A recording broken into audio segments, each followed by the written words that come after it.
வணக்கம். சத்தியமித்ரன் விரைவு செய்திகள். வாசிப்பது அன்புமலை.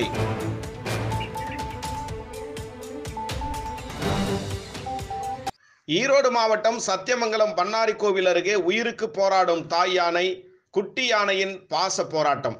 ஈரோடு மாவட்டம் சத்தியமங்கலம் புலிகள் காப்பகத்தில் 10 வனச்சரகங்கள் உள்ளன. இதில் ஏராளமான வனவிலங்குகள் வசித்து வருகின்றன. இதில் யானை கூட்டங்கள் வனப்பகுதி விட்டு வெளியேறி வனப்பகுதியில் உள்ள சாலையில் சர்வசாதாரணமாக நடமாடி வருகிறது. இந்நிலையில் சத்தியமங்கலம் புலிகள் காப்பகத்துக்கு உட்பட்ட சத்தியமங்கலம் வனச்சரகம் பண்ணாரி கோவில் அருகே நேற்று இரவு குட்டியுடன் தாய் யானை ஒன்று வந்துள்ளது.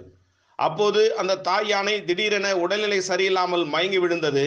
இதை பார்த்த குட்டி யானை தாய் யானையை சுற்றி சுற்றி வந்து சத்தமாக பிளறியது. யானையின் பிளறியில் சத்தம் கேட்டு அவ்வழியே வந்த வாகன ஓட்டிகள் ஓடி வந்து பார்த்தனர்.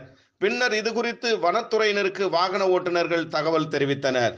சம்பவ இடத்திற்கு வந்த சத்தியமங்கலம் புலிகள் காப்பக துணை இயக்குனர் குலால் யாகோஸ் விலாஸ், சத்தியமங்கலம் வன அலுவலர் பழனிசாமி, பண்ணாரி வன காப்பாளர் ஸ்ரீரங்கன், வேட்டை தடுப்பு காவலர்கள் மற்றும் கால்நடை மருத்துவர் சதாசிவம் தலைமையிலான குழுவினர் தாய் யானைக்கு தீவிர சிகிச்சை அளித்து வருகின்றனர். 40 வயது மதிக்கத்தக்க தாய் யானைக்கு குளுக்கோஸ் மற்றும் குடிப்பதற்கு தண்ணீர், உண்பதற்கு இலைகள் போன்றவற்றை வனத்துறையினர் அளித்து வருகின்றனர். இருந்தாலும் தாய் யானையால் எழுந்து நிற்க முடியவில்லை. சம்பவ இடத்திலேயே உயிருக்கு போராடி கொண்டிருக்கிறது.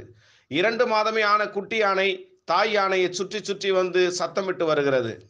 இந்நிலையில் வனப்பகுதியில் இருந்து 2 காட்டு யானைகள் திடீரென வெளியேறி உயிருக்கு போராடி கொண்டிருக்கும் பெண் யானைக்கு சிகிச்சை செய்ய விடாமல் அவர்களை துரத்தியது.